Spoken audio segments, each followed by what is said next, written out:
안녕하십니까. 안녕하세요. 여러분 안녕하세요. 오늘 사회를 보는 김현수 대표입니다. 오늘은 우리 이매진 SC의 두 번째 프리즘 독후감 모임입니다. 먼저 2월 말에 했어야 되는데 이매진 내부 사정 때문에 일주일 연기된 것을 사과드립니다. 여러 가지 행사가 있는데 코로나 때문에 이게 자꾸 딜레이 되다 보니까 본의 아니게 이렇게 늦어지게 됐습니다. 오늘 독서 모임의 발표 주제는 1월에 보내드린 책, 서울대 철학과 박창국 교수님이 쓰신 왜 삶은 짐이 되었는가. 그리고 두 번째로는 공산 아카데미의 대표이신 김오회 박사님이 쓰신 내 멋대로 살고 싶다. 이 두 가지 책을 가지고 다뤄보도록 하겠습니다. 이미 이 두 책은 여러분들에게 다 보내드렸기 때문에 다 읽어보셨으리라고 믿습니다. 자, 그럼 순서대로 첫 번째로 왜 삶은 짐이 되었는가에 대해서 우리 조명규 선생님께서 책을 읽으시고 독후감을 간단히 요약하셨는데 그 발표를 부탁드리겠습니다. 네, 안녕하십니까. 안녕하세요. 네, 조명규라고 하고요. 프리즘 독스클럽 1년 구독을 한 회원이고 또 동시에 삶은 왜 짐이 되었는가라는 책을 읽고 독후감을 쓴 사람이기도 합니다. 짧은 지식으로 하이데거의 철학을 이해하기가 좀 힘들었는데요. 먼저 이 책은 서울대 박창국 교수님의 하이데거 철학에 대한 소개서입니다. 삶은 왜 짐이 되었는가라는 이 제목과 관련된 내용은 이 책의 7장에 보면 7장의 제목으로 인간이란 어떤 존재인가 하는 것에서 나온 것 같아요. 그래서 이 7장에 대한 내용은 마지막에 한번 정리해 보도록 하고요. 하이데거가 이제 바라보는 이 시대의 상들에 대해서 이제 하이데거 철학을 개발하면서 소개를 여러분들과 함께 나누어 보고자 합니다. 하이데거는 이 시대를 궁핍한 시대, 위기의 시대로 규정하고 있습니다. 근데 묘하게도 그 이유를 어디서 찾고 있냐면 물질적인 풍요에서 찾고 있습니다. 우리가 물질적인 풍요라고 하면 먹고 살기 좋고 아주 등 따시고 마음 편한데도 불구하고 이러한 물질적인 풍요를 궁핍의 시대의 위기의 원인으로 찾고 있는 거죠. 왜 하이데거는 이것을 이렇게 찾을까요? 하이데거가 생각하는 그 관점은 이 모든 존재자들이라는 용어를 씁니다. 여기서 말하는 존재자라고 하는 것은 하늘과 땅, 산과 강, 심지어 인간 이런 것들을 모두 포함하는 생명이 있는 것, 생명 없는 모든 것들을 의미하고 있습니다. 이러한 존재자들에게 깃들어져 있는 성스러움, 신비함 이런 것들이 전부 사라져 버리고 존재 자체로서 이해받거나 존중받는 게 아니고 그냥 단순히 에너지 자원으로 전락해 버렸다는 것을 그 이유로 삼고 있는 것입니다. 그래서 우리의 삶이 진정으로 충만해지고 궁핍이나 위기로서부터 벗어나기 위해서는 이 존재들이 가지고 있는 자체의 신비로움, 신성함, 존재 자체로서 존재를 바라볼 줄 아는 필요가 있다고 해서 이 방안을 이렇게 제시를 하고 있습니다. 그리고 이 하이데거는 이렇게 스스로를 이야기하고 있습니다. 철학자가 존재라고 부르는 것은 시인은 성스러운 것이다 이렇게 부른다라고 하면서 진정한 의미의 철학과 시는 서로 이웃관계에 있다 이렇게 이야기를 하고 있습니다. 그래서 박창국 교수님은 이 지점을 가지고 하이데거 철학이 서양의 전통 철학과 근본적으로 달라지는 부분이다 이렇게 주장을 하고 있습니다. 왜냐하면 전통 철학은 좀 과학에 가깝습니다. 그래서 객관적인 진리를 어떻게 파악할 것이냐 하는 이런 부분인데 반해서 오늘날 그 대부분의 사람들이 가지고 있는 생각은 시라고 하는 것은 인간의 주관적인 감정을 표현하는 거지 어떤 객관적인 사물을 과학적으로 분석하는 것은 아니다는 생각을 가지고 있기 때문입니다. 이런 관점과 더불어서 또 이 박창국 교수님은 하이데거 철학에서 여러 가지 의의가 있지만 그 중에서 가장 큰 의의는 이런 과학기술 시대의 한계, 이것을 하이데거가 직시를 하면서 그 극복 방안으로서 시가 갖는 의미, 즉 직관적인 삶이 가지는 의미를 강조했다, 이렇게 주장을 또 하고 있습니다. 여기서 말하는 시라고 하는 것은 예술의 한 부분으로서의 시를 의미하는 것은 아니고요. 예술을 이게 창조해내는 시적인 태도, 이런 것들을 의미합니다. 그래서 하이데거가 말하는 시인이라는 부분도 마찬가지로 전문적인 시인을 국한하는 게 아니고 세계, 사물, 인간 이런 모든 것들에 대한 신비나 성스러움에 대해서 경이로움을 느끼고 공감할 줄 아는 태도를 가진 모든 존재, 이런 부분을 시인이라고 이렇게 표현을 합니다. 현대인들은 과학만이 세계와 사물의 진리를 알려주고 또 과학적 진리에 입각한 기술만이 인간이 부딪히는 문제를 해결할 수 있다, 효과적으로 해결할 수 있다, 이렇게 생각을 하고 있습니다. 그런데 하이데거는 과학은 인간을 비롯한 사물들을 관리하고 조작하고 통제할 수 있는 정보를 알려줄 뿐이지 사물들의 진리는 전해줄 수 없다라고 주장을 하고 있습니다. 그래서 하이데거의 관점은 현대과학의 근본에는 사물들을 지배하려는 의지가 작용하고 또 지배하려는 특정한 관점에서 사물들을 고찰한다, 이렇게 이야기를 하고 있습니다. 그래서 존재자들을 아까 말씀드린 상과 강, 심지어 인간까지도 지배하고 정복하려는 의지, 또 계산적인 이성만이 이렇게 딱 발달해 있을 뿐이지 존재자들과 교감을 나누거나 시적 정서를 나누는 것은 사라져버린 시대다, 이렇게 규정을 또 하고 있습니다. 현대인들은 시인이 아니고 여자들을 관리하고 지배하는 기술인 또는 경영인, 이걸로 전락을 했다, 이렇게 이야기를 하면서 이 대학 교육 역시 여기에 맞춰서 진행되고 있다, 이렇게 이야기를 하고 있습니다. 그래서 요즘 뭐 대학 교육을 보면 아시겠지만 전부 취업 위주, 어떻게 하면 취업할 거냐, 뭐 어떻게 살고는 다음 문제고 일단 먹고 사는 문제가 중요하니까 어떻게 하면 취업을 할 거냐, 좋은 직장에 취직할 거냐, 이런 부분에 초점을 맞춰서 기술인이나 경영인을 배출하는 데 더 큰 목표를 두고 있다는 사실을 통해서도 여전히 우리가 이 사실을 알고 있습니다. 그런데 참 묘하게도 행복하기 위해서 좋은 직장을 찾고 좋은 직장에 들어가기 위해서 노력을 하고 있음에도 불구하고 이러한 현대인들은 의식적이든 또는 무의식적이든 참 묘하게도 삶의 고독감과 허무감을 느끼고 있습니다. 이러한 그 삭막한 현대의 정신적 상황에서 하이데거는 마찬가지로 우리 삶이 나아가야 될 방향을 어떤 식으로 표현하고 있냐면 시인으로서 지상에 거주하는 것이라는 표현을 쓰고 있습니다. 참 멋진 표현이더라고요. 시인으로서 지상에 거주한다.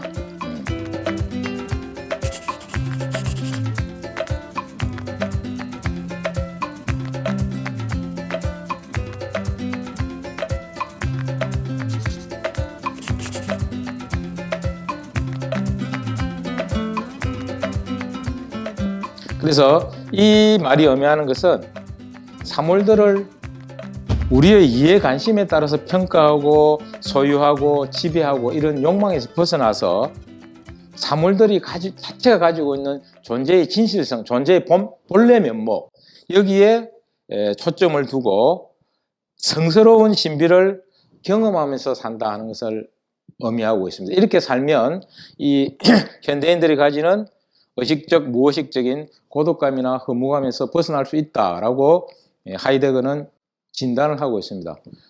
그러면서 이 책에서 하나의 사례로 들고 있는 게 일본의 대표적인 하이쿠 정형시예요. 일본의 정형시인데 아주 짧은 단시 형태를 하이쿠라고 하는데요.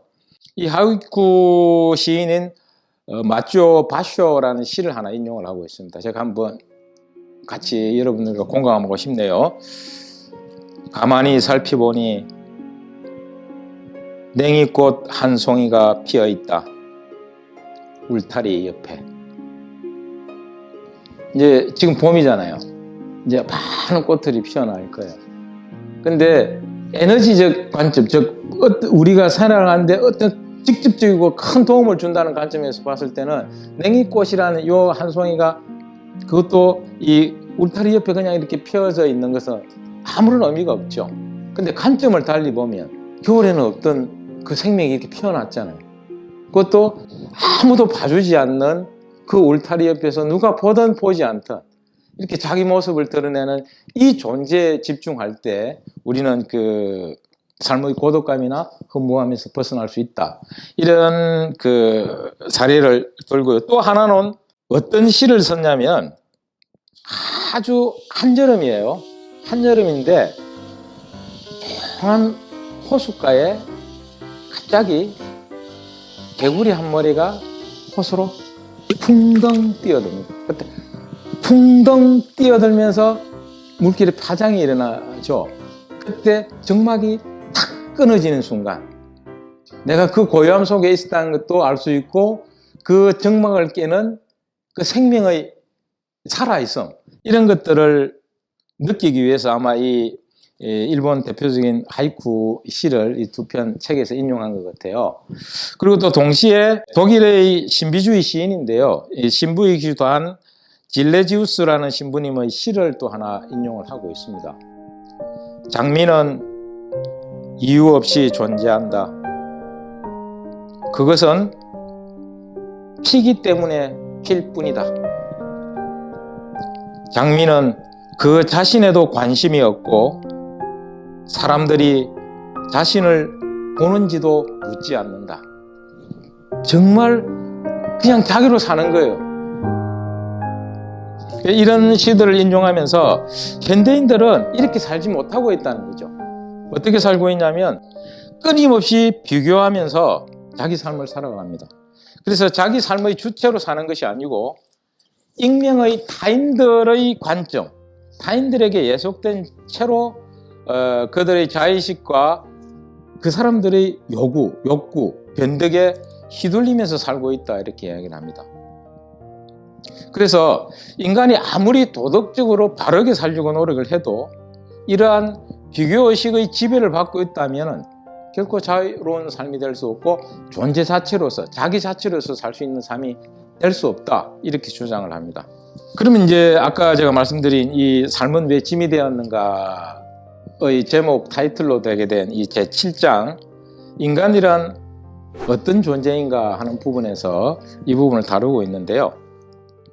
하이데거는 이렇게 주장을 합니다. 삶을 짐으로 여길 수 있는 존재는 우리 인간뿐이랍니다. 동물들은 이 삶을 짐으로 느끼지 않는데요. 그렇다고 해서 동물들이나 인간들이 그냥 대충 사는 건 아니죠. 살려고 발구둥을 치면서 사는데 동물들은 그런 게 없대요. 뭐 배고프면 배고프고 있으면 있고 잠으면 자고 이렇게 했는데 오직 인간만이 이렇게 고독감도 느끼고 무력감도 느끼고 허무감을 느끼면서 이 삶을 짐으로 느끼면서 살고 있대요. 근데 묘한 게 인간은 동물로부터 전해했잖아요. 근데 이런 고독감이나 허무감이나 이런 것은 자기 생존과 번식에는 전혀 도움이 안 되거든요. 전혀 도움이 안 됨에도 불구하고 이렇게 살면서 삶을 짐으로 느끼고 있으면서 살아가고 있다는 묘한 딜레마를 이야기를 합니다. 근데 왜 이렇게 인간은 삶을 짐으로 느끼느냐? 인간은 이렇게 생각을 한다는 거죠.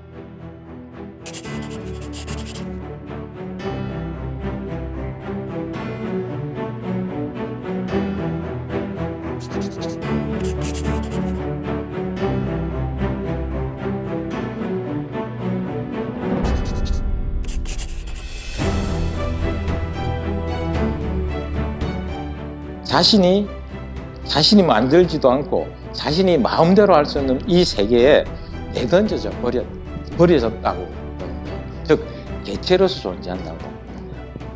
그래서 이렇게 내던져져 있지만 자기 삶을 형성해야 되고 또 연명해야 되고 번식하는 것을 넘어서 자기 스스로가 소중하고 나는 귀한 존재다 하고 외부로부터 또 인정을 또 받아야 되는 또 욕구가 또 있단 말이에요. 근데 이게 뜻대로 안 돼요.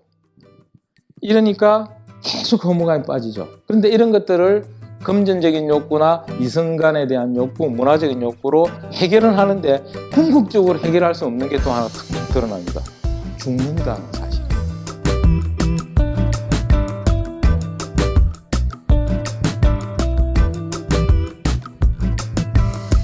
이걸 피할 수가 없는 거예요.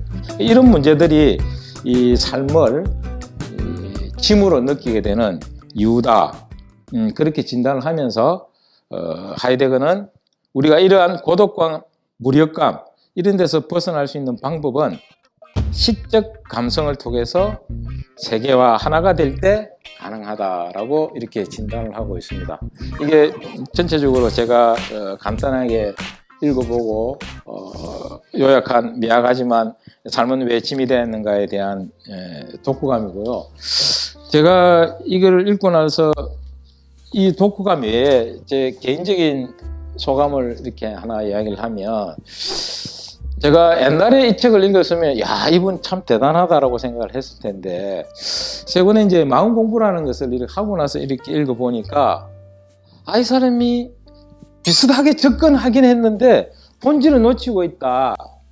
개체로서의 인간을 끊임없이 이 세계와 분리되어져서 개체로서의 존재로 보고 있고 규정하고 있는 한에는 아무리 사물의 본질을 신비의 관점에서 본다 하더라도 궁극적인 해결책은 찾지 못하는 게 아닌가 하는 생각이 좀 들었습니다. 그래서 삶은 왜 짐이 되었는가 이 책을 이렇게 영성 독책으로 권유하게 된 이유가 뭐고 어떤 관점에서 우리가 이 책을 접근해서 읽으면 우리가 삶을 살아가는데 도움이 될 수 있을까 하는 질문을 또 한번 드리고 싶었습니다.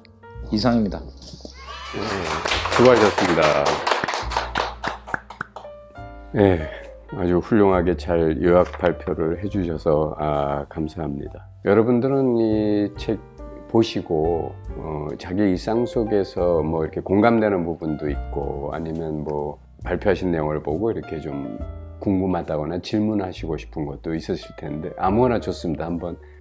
삶이 짐이 되었다고 보통 많이 느끼잖아요. 저도 이제 저를 또 그리고 옆에서 보면서 그런 것들을 많이 느끼는데 그 삶이 짐이 되었다고 느끼는 그 시점이 지금 뭐 개인마다 다르겠지만 지금 현대인들 되게 많이 빨라지고 있거든요. 근데 이제 제가 보는 건 지금 아이들도 초등학교 유치원 아이들도 굉장히 삶이 짐이 된 거를 많이 느끼고 있거든요. 벌써 짐이 됐네요. 네. 네, 그 느끼는 순간부터 이걸 어떻게 좀 그 삶이 짐이 아니라 그 행복이라는 것을 느낄 수 있게 해주는 이런 방법들은 뭐가 있을지 좀 궁금해지네요. 또 다른 분 있으신가요? 저도 비슷한 생각을 했는데요. 네. 애기들이요. 그러니까 제가 그 책을 읽고 있을 때 제 친구한테서 무슨 얘기를 들었는데 자기 손녀가 이제 새로 태어났는데 애기 엄마가 직장을 다니기 때문에 밤에 그 애를 수면 교육이라는 거를 시켜서 그 깐난 애기를 태어난 지 한 달부터 수면 교육이라는 거를 시켜가지고 아무리 애가 울어도 너는 지금 잘 시간이다 하고 커튼 쳐주고 혼자 놔두고 1시간, 2시간을 울어도 그냥 아무도 안아주지 않게 해서 결국은 훈련을 시켜서 지금은 뭐 몇 달 됐는데 저녁 7시면은 자고 아침 7시까지 깨지 않고 잔다는 거예요. 그게 굉장히 좀 섬뜩했어요. 그리고 그렇게 이제 이렇게 나이를 먹고 그러니까 이제 앞으로 죽기까지의 그 과정에 누구한테 의지할 수 있을까? 너무 이게 아무리 과학이 발달되고 뭐 풍요로워져도 점점 무서운 생각이 들어서 더 고독해지고 더 허무해지는 것 같아요. 그래서 그 책에 굉장히 공감하게 되더라고요. 네, 감사합니다. 우리 아까 그 조명규 선생님께서 질문하신 거에 먼저 답을 하면 왜 이 책을 추천했느냐 그랬는데, 사실 우리가 철학을 하거나 신앙에 귀의하거나 또는 수행을 하거나 간에 그 첫 번째 동기는 뭐냐면 마음이 괴로워서예요. 즉 사는 게 짐이 확실히 짐으로 느껴지거든요. 아까 저 패널 분께서 말씀하셨어요. 벌써 유치원 애들부터 삶을 짐으로 여긴다. 자, 삶이 짐이라 그러는 것은 뭐냐면 우리가 그거를 거부하거나 저항하고 싶다는 거예요. 사실 마음의 무게를 재보면 0g이에요. 마음에 무게가 있겠습니까? 그런데 세상에 이것보다 무거운 게 없기 때문에 사람들은 그렇게 괴로워하고 심지어 자살도 합니다. 그렇잖아요. 그러면 아니 무게가 없는데 왜 그렇게 무겁다고 느끼고 힘들어할까? 그게 굉장히 주관적인 해석이라는 거죠. 결국 굉장히 주관적으로 이건 힘들다, 이거는 정말 죽을 수밖에 없다, 이건 너무 고통스럽다. 자, 그렇다면은 도대체 우리가 짐이라고 여기는 그 과정으로 왜 마음은 이렇게 행복하게 살지 못하고 이건 짐이야 하는 저항과 거부감을 발휘하게 됐을까?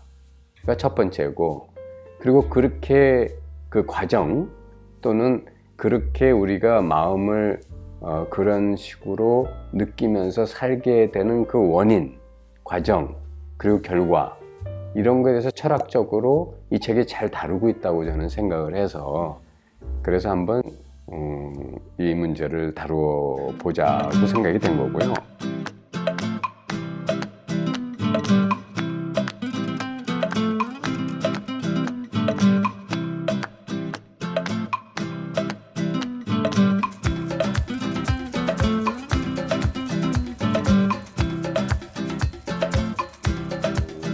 이 문제는 결국 첫 번째는 좀 그런 생각을 해요. 인간은 뭐라고 정의할 것인가의 문제부터 우리가 생각을 해보면, 우린 대부분을 몸이라고 자기를 여기잖아요. 근데 이제 조금 우리가 뭐 이렇게 대화를 생각을 깊게 하고 대화를 나눠보면 심신을 나라고 여기죠. 몸과 마음을. 그렇죠. 몸과 마음을. 그런데 이제 그 영성을 다루는 뭐 종교든 아니면 뭐 철학이든 뭐 영성을 좀 깊이 다루는 차원으로 나아가면 몸과 마음은 끝없이 변한다는 거를 전제로 하고 있어요. 끝없이 변해가잖아요. 몸은 자꾸 늙어가고 마음도 자꾸 변덕을 부려요. 그래서 그게 자꾸 변하는 나를 나라고 여길 때 우리는 허무감 내지는 어떤 그 외로움, 이런 것을 이제 느끼게 된다는 거죠. 그래서 영성은 이렇게 변해가는 거의 이면에 변하지 않는 실체가 무엇일까? 우리의 완전한 어떤 정수, 이 영혼이라는 것이 있을까?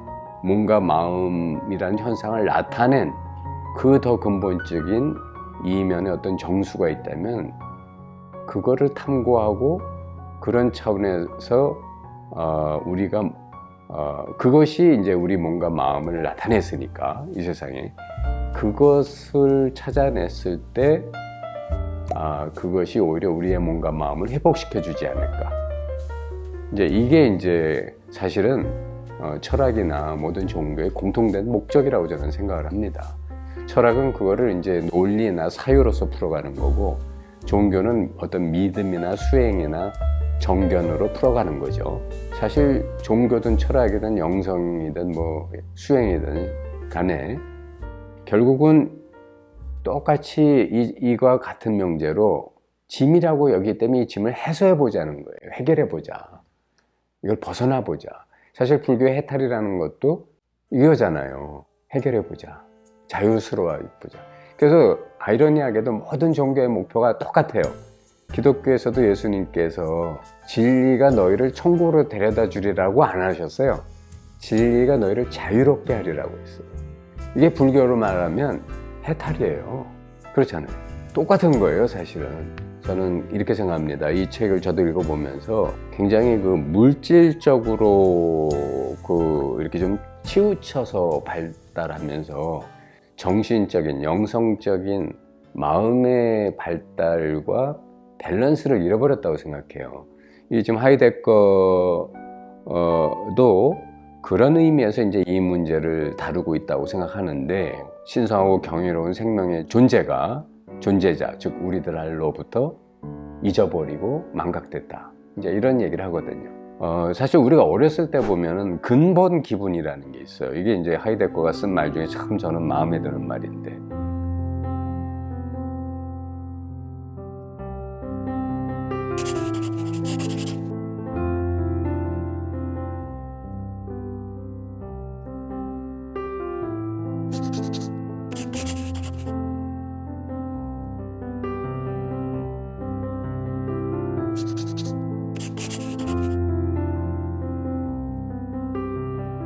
근본 기분이 뭐냐면 어렸을 때는 누구나 행복합니다.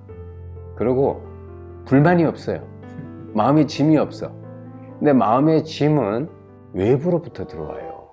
자, 엄마가 어느 날부터 너는 학원 가야 돼. 이만큼 컸으니까 너는 지금부터 생존 경쟁에 뛰어들어야 돼. 라든가 너 이렇게 나이가 몇 살인데 이런 짓을 하는 거야. 이제는 어떤 법칙을 들이대는 거야. 무슨 군대도 아닌데 이래야 된다 저래야 된다 법을 들이대고 규율을 잡고 과제를 부여해요. 그러니까 자유로움에 구속과 속박이 시작되는 거예요. 그러니까 이런 것들이 근본 기분을 망치기 시작해요. 그래서 우리가 이제 짐을 저항하고 거부하는 그 마음이 네거티브한 에너지를 만들고, 이것이 저는 감정적으로 쌓여서 짐을 만든다고 생각해요.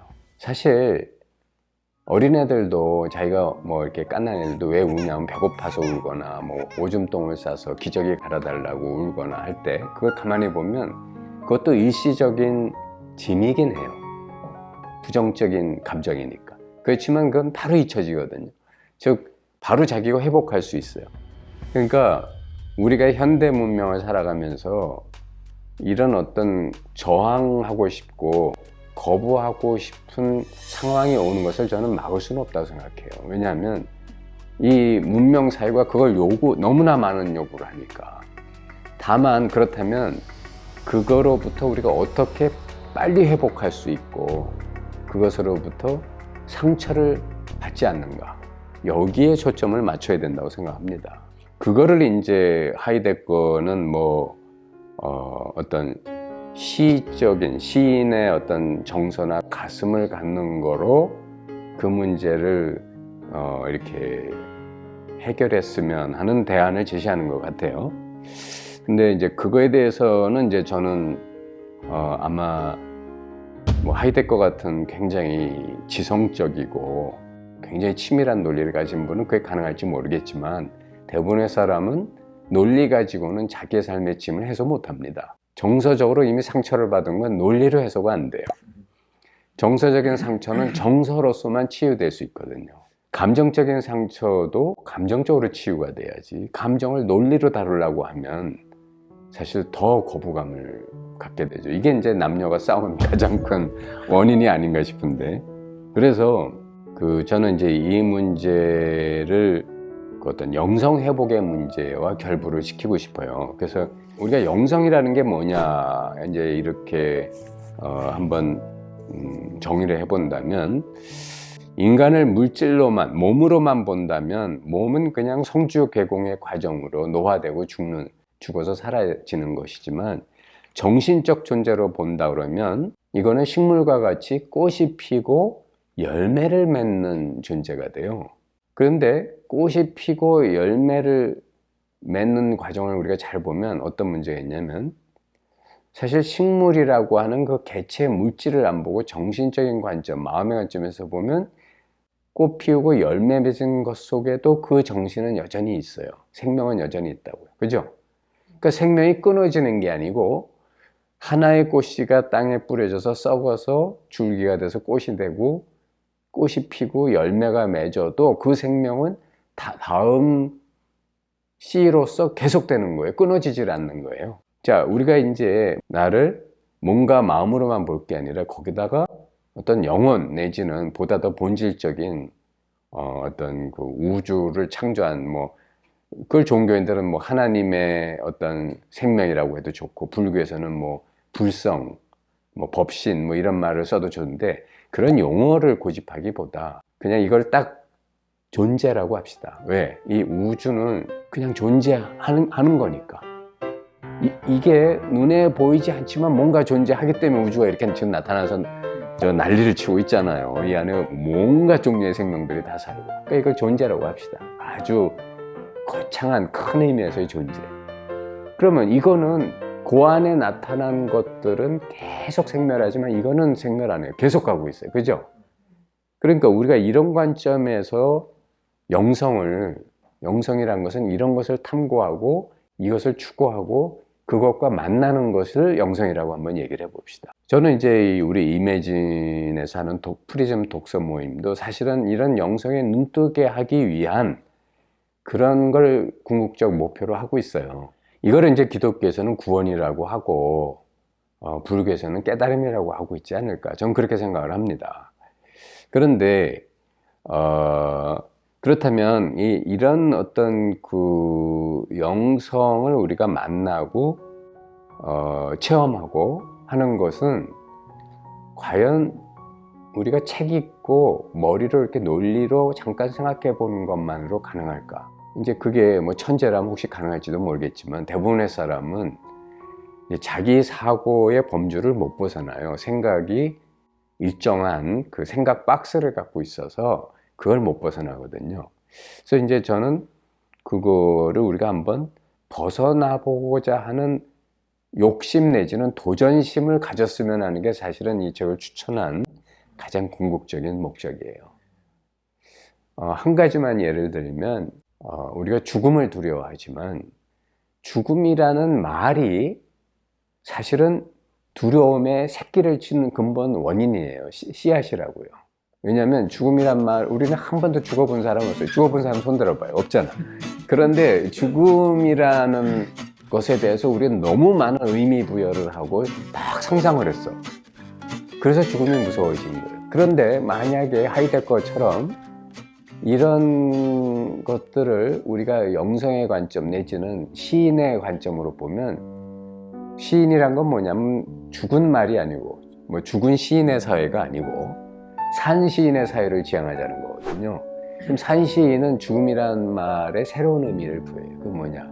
그거는 내가 여태까지 가져왔던 수많은 고정관념들을 다 버리고 죽음에 대해서 다시 한번 자기가 정말 처음 생각하듯이 생각해보고 느껴보는 거예요. 그러면 사실 죽음은 잠자기 위해서 잠으로 들어가는 거하고 뭐가 달라요? 어느 누구도 죽음을 완벽히 경험할 수가 없다고 저는 봅니다. 왜냐하면 잠을 완전히 경험한 사람이 있어요? 잠에서 깨난 사람만이 경험할 수 있어요.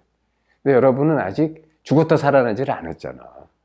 그러니까 다시 말하면 죽음을 경험하기 이전에 여러분은 잠 속에 들어가요. 잠과 똑같은 상태.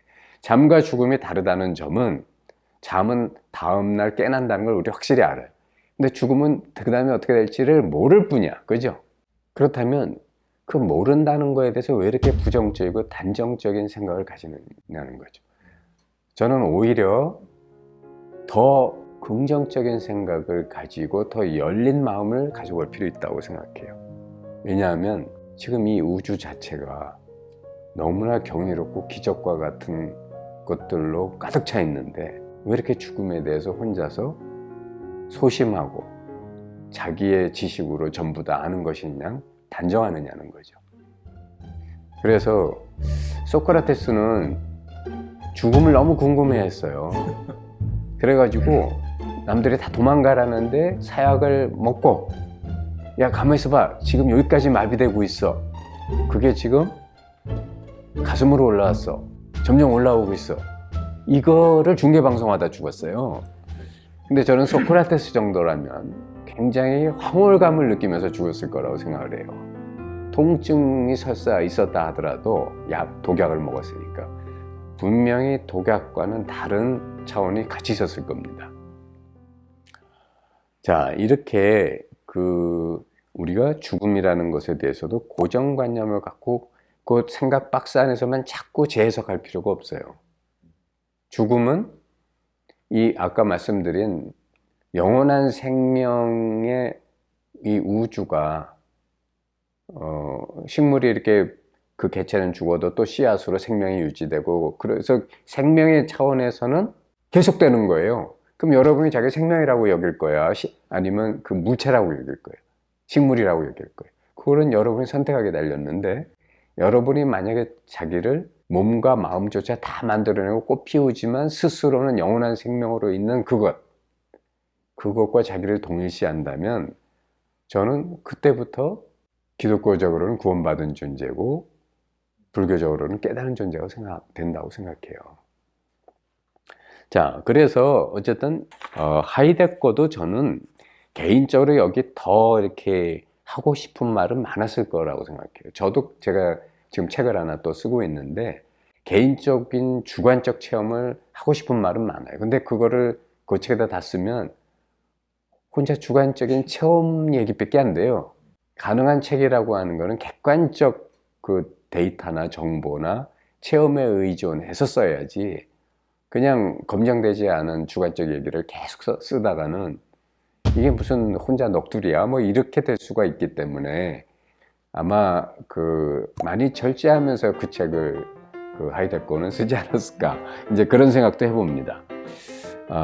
그래서 아까 이제 얘기를 좀 요약을 하고 정리를 해보자면, 이제 우리가 어린아이도 이렇게 삶을 짐으로 느끼기 시작하고 그러는데, 그러면 우리가 이렇게 삶이란 마음이 이렇게 느끼는 어떤 저항과 거부가 만드는 짐의 과정, 이걸 한번 성찰하면서 그러면 어떻게 여기서 우리가 벗어나올 수 있을까? 저는 그거를 이런 관점으로 이렇게 돌이켜봐요. 뭐냐면 이 불교에는 이런 말이 있어요.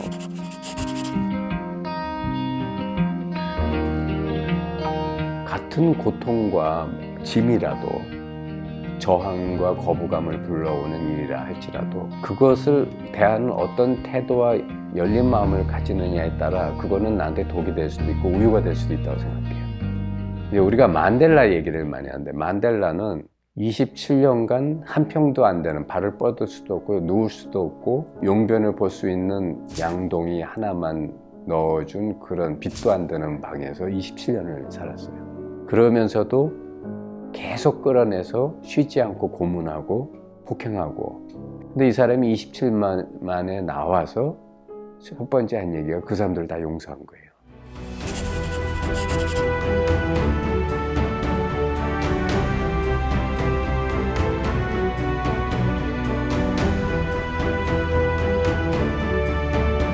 그렇다면 우리가 이 삶이 우리한테 주는 저항하고 싶고 거부하고 싶은 이 어떤 무게로 다가오는 이런 것들에 대해서 이걸 한번 관점을 돌려서 저거를 내 마음을, 근력을 더 키우는 아령으로 생각하면 어떨까? 인생이라고 하는 것이 주는 게 뭐냐면, 어떤 이는 그곳에서 고통을 받고 자살하거나 누구에 대한 원망과 미움으로 우울증에 걸려서 살아가고, 어떤 이는 그걸 통해서 이렇게 만델라처럼 성장해요. 제가 이제 마음 공부를 하면서 이렇게 항상 생명, 나라는 영적인 존재의 성장, 이런 것으로 자꾸 모든 걸 긍정적으로 보는 관점으로 이렇게 생각을 해보다 보니까, 누군가가 나를 시비 걸고 비난하고 뭐 이렇게 시기 질투하고 또는 무슨 나쁘게 대할 때, 이게 스승님이구나, 이게 나를 또 성장시켜 주기 위해서 오는 이런 스승님이구나. 자, 그래서 그런 데서 상처 입지 않고, 만약에 우리가 어떤 게 나를 괴롭히고 힘든 일이 일어난다면 그건 사실 내가 그 점에 아직 성장을 못했다는 얘기거든요. 그렇잖아요. 그러니까 내가 만약 그런 점에서 성장하고 탄탄하다면 그런 자극이 왔을 때 무시하고 그냥 룰루랄라하고 지나갈 거예요. 근데 그렇지 않기 때문에, 지나가는 어린애가 나한테 욕을 했으면 내가 콧방구도 안 끼고 지나갈 텐데, 내가 중요하다고 생각하는 사람이 나한테 욕을 하거나 비난하면 그때는 이거 심각한 문제가 돼요. 그죠? 그러니까 결국은 내가 중요하다는 게 뭐예요? 내가 그 사람하고 같은 레벨이라는 거예요. 더 커서 더 포용해주고 더 안아주는 존재가 아니고 너하고 나는 같은 도토리 키재기다라는 거예요. 그러니까 그런 관점으로 보면 세상이 나한테 고통을 준다는 것은 정확히 말하면 내가 아직 그릇이 그 정도다라는 얘기죠. 이렇게 관점을 바꿔보면 삶은 왜 짐이 되었는가 하면은 사실 나 때문인 거죠. 세상 때문인 게 아닌 거예요. 어떻게 보면 야, 그건 철학을 넘어서 종교적인 관점이다 라고 할 수도 있어요. 근데 저는 철학적으로 이렇게 하이데거처럼 아까 말씀하신 대로 하이데거가 이게 종교적이나 신앙적인 또 마음에 대한 그 수행 얘기는 본인도 아마 하이데거도 굉장히 그런 거를 관심을 많이 가졌다고 하는데 뭐 불교라든가 명상이라든가 그렇지만 그 얘기는 그 책에 차마 못 썼을 거예요. 학자니까. 근데 어쨌든 저 같은 경우에는 이제 뭐 그런 거를 이렇게 뭐 수행도 해보고 뭐 이렇게 하다 보니까 내가 그런 관점을 가졌을 때 삶이 나한테 갖다 주는 고통과 그 수많은 짐들이 덜어지기 시작하더라고요. 짐이 내려놔지는 거예요. 왜? 감사하니까. 스승이 오셨구나.